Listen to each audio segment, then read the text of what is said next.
Hi everyone, Sneemaster here with a review of the RSI Perseus. The Perseus is a heavy gunship with large manned turrets capable of taking down sub-capital ships. The Perseus is not a small ship at 50 meters wide, 100 meters long, and 25 meters high. That puts it larger than the Constellation series or Starlancer series, but smaller than the RSI Polaris or the Hammerhead. The ship is designed for a crew of up to 7. There is a bridge on the top floor facing the front with 3 seats for pilot, co-pilot, and remote gunner. There is amazing visibility from the windows of the bridge, giving views in front, to the sides, and above without struts blocking the view, which is impressive for an RSI ship these days. The center seat allows you to fly the ship as the pilot. This seat also gives limited control of the upper remote turret as well as missiles. The co-pilot seat is to the right and also gives full remote control of the upper remote turret as well as engineering. This remote upper turret has a 360-degree view above the ship when controlled by the co-pilot. The remote gunner is to the left and controls the lower remote turret and engineering as well. The gunner gets a 360-degree view under the ship with the lower turret. There is a weapon locker to the left of the bridge for 3 medium and 3 small guns or utility devices. Behind the bridge is the upper hallway with escape pod access. There is an elevator that reaches all 3 floors of the ship, plus ladder access via service chutes in case the elevators are not available. On one side of this upper hallway is the captain's quarters. It is a comfortable section with a private desk for the captain. There is a computer that doesn't do much yet, but there is a button to open the door to the room. There is a private bed and a full bathroom.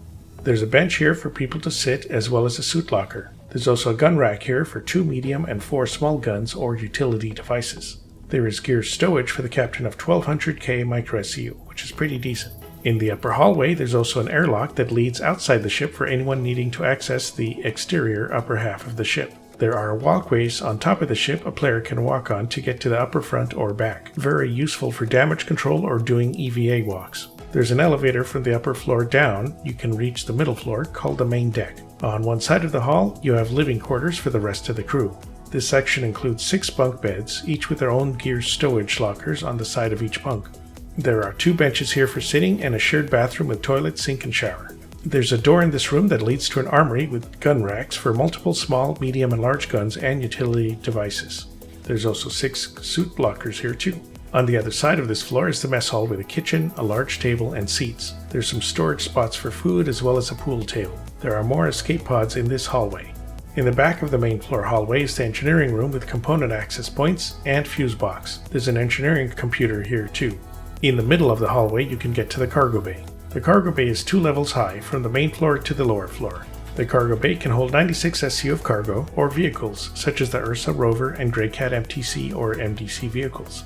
You can fit smaller vehicles and hover bikes here too. Some snub ships like the Mirai Fury can barely fit in the cargo bay, so be careful landing there. You can easily knock pieces off. The entire cargo bay lowers to the ground in an elevator for loading and unloading. If you keep going from the cargo bay to the other end of the main floor, there is a hallway from the cargo bay to the torpedo command area. A player can manually control the torpedoes from here and fire them remotely, like a turret. You can reach the upper manned turret access behind the torpedo control room from here as well. Going down to the lower floor of the cargo bay, you can reach the docking ports. There's one on each side of the docking bay. These extend with switches and have an airlock in them. The docking ports help the Perseus dock at locations that don't have large enough landing platforms or hangars, typically at space stations. There's also access to the lower manned turret in this hallway. Back in the cargo bay, there's a crew elevator that reaches the ground. You can fit a few people in it at once. Finally, you can also set the cargo bay to be a basketball court if you like by pressing a switch on the main floor overlooking the bay. For ship components, the Perseus has 2 size 3 shields, military class C. These are very powerful shields and it takes quite a bit of damage to take them down, although you may want to bump them up to B or A class if you can afford them. The Perseus has the same number of size 3 shields as the Aegis Hammerhead, Starlancer TAC, or Anvil Carrack, and just slightly more hull strength than the Hammerhead. It has a lot more hull health than the Carrack or TAC though, but is dwarfed by the hull and shields of the RSI Polaris. There are 2 size 3 power plants, military grade C, and 2 size 3 coolers, also military grade C. There is a size 3 quantum drive, military grade C, and a size 3 jump drive, civilian grade C. The Perseus can carry 400 SCU of hydrogen fuel and 7 SCU of quantum fuel, which is pretty decent. The Hammerhead has a faster quantum drive, but slightly less range, while the Carrack has a bit longer range and faster drive. The Perseus has an SCM speed of 150 meters a second and nav speed of 1050 meters a second. That's a little faster than the Carrack, same as the TAC, and slightly slower than the Hammerhead in SCM speed, and about the same nav speed. For such a big ship, the Perseus has a decent flight speed and maneuverability, not quite as maneuverable as similar ships like the Hammerhead or Carrack, but fairly close, and decently less maneuverable than the Starlancer TAC. There are also 4 VTOL thrusters built into the ship to help with takeoff or hovering over planets with gravity, although the VTOL engines don't rotate. As a heavy gunship, the weapons are the main purpose of the ship. There are 2 large man turrets, each with a dual size 8 ballistic cannons and dual size 3 ballistic Gatling guns. 1 turret is on top of the ship and 1 is below. The size 8 cannons do an enormous amount of damage, plus being ballistic they will also go through some shielding and armor as well. Each of these size 8 guns has about the same DPS as a Crusader Ares ion gun, and you get 2 of them per manned turret. With 2 turrets on the ship, that's a ton of damage if you hit a target. It can take down even hammerheads and other subcapital ships pretty quickly. Also keep in mind that with engineering in patch 4.5, components inside a targeted ship will more easily get damaged, not just the hull, especially with ballistic guns. So unless the target has a lot of armor and shielding, they could suffer damage over many components with every shot.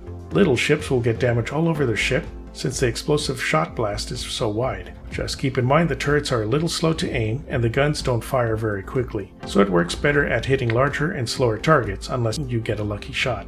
These size 8 guns are custom and cannot be changed out for other guns, so you are stuck with ballistic cannons. The smaller Gatling guns on those manned turrets are great for taking down smaller ships. They are still limited by the turret turning speed, but have faster up and down turning. Plus they fire faster, so it's easier to hit faster ships. Dual size 3 guns are good enough against many targets except large ones. There are also 2 remote turrets, each with those same dual size 3 ballistic Gatlings, but these are controllable by crew in the bridge. These turrets turn faster and are optimal for small to medium targets. The pilot can even aim one of the turrets just by looking at targets. You can change out all the size 3 guns on the smaller turrets, depending on if you need more damage or need to hit quicker targets, or put disruptor guns to help disable ships.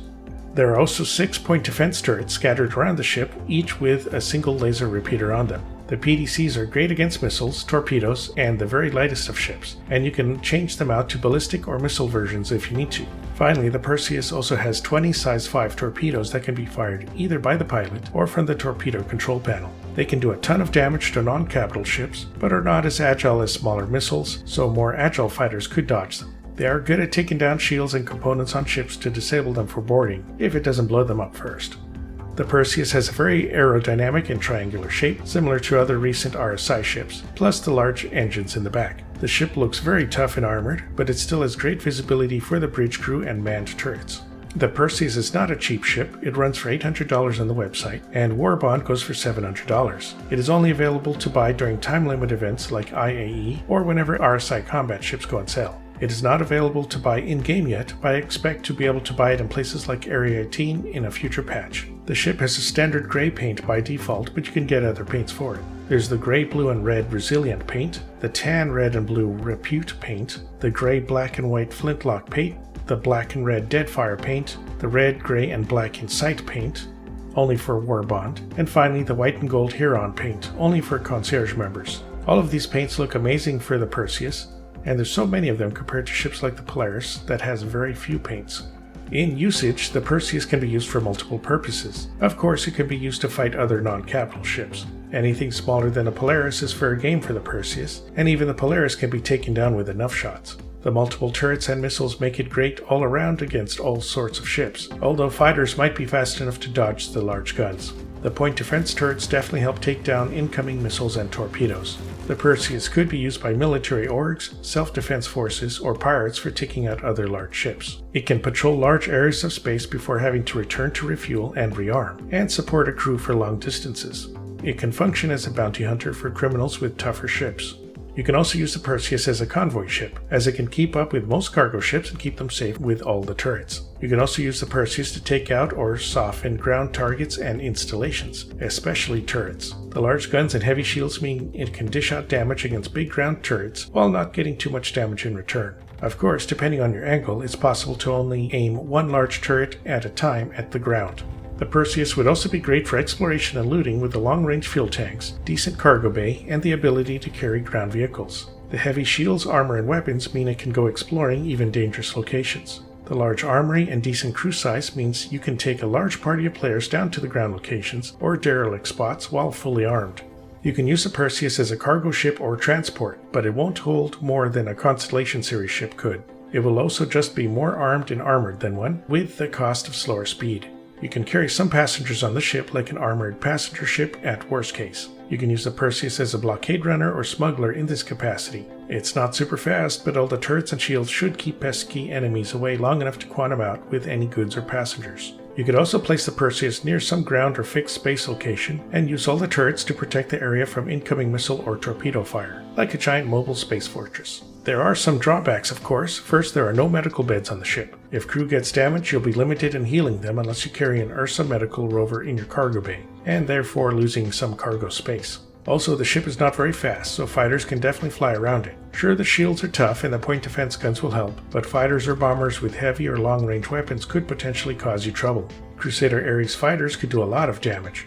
I would recommend having a fighter escort if you go to dangerous places, and sadly, there is no hangar to carry them. You can carry a Mirai Fury snub ship or two for defense in the cargo bay, just in case, but it is a tight squeeze to get the snub in or out. The Perseus also takes a lot of crew to manage all the turrets and engineering, even with all the point defense guns. It's not recommended to fly the ship by yourself, as other player ships can take down an undefended Perseus fairly easily. Finally, remember, most of the guns are ballistic, so you'll have to rearm them at some point, including all the torpedoes too, so that'll force you to return to base every so often. Torpedoes are currently very expensive to rearm as well, so make sure you either have a lot of money or else fire them sparingly. But beyond all the drawbacks, if you have a decent crew, then the Perseus is a very fun ship to fly in many different scenarios, and it looks amazing in combat. Alright, so that's it for the RSI Perseus review. Please like and subscribe if you enjoyed the video. You can use my referral code if you decide to jump into Star Citizen, and you'll get 5,000 extra in-game credits. And you save more if you get one of the starter packs on sale. Here's a big thank you to my current patrons, Alana, Brandon, Vashwald Hart, and ASOG88. Please check out my Patreon membership to help me make more videos.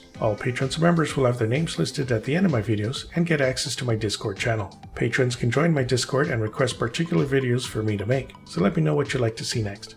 Okay, catch you all next time.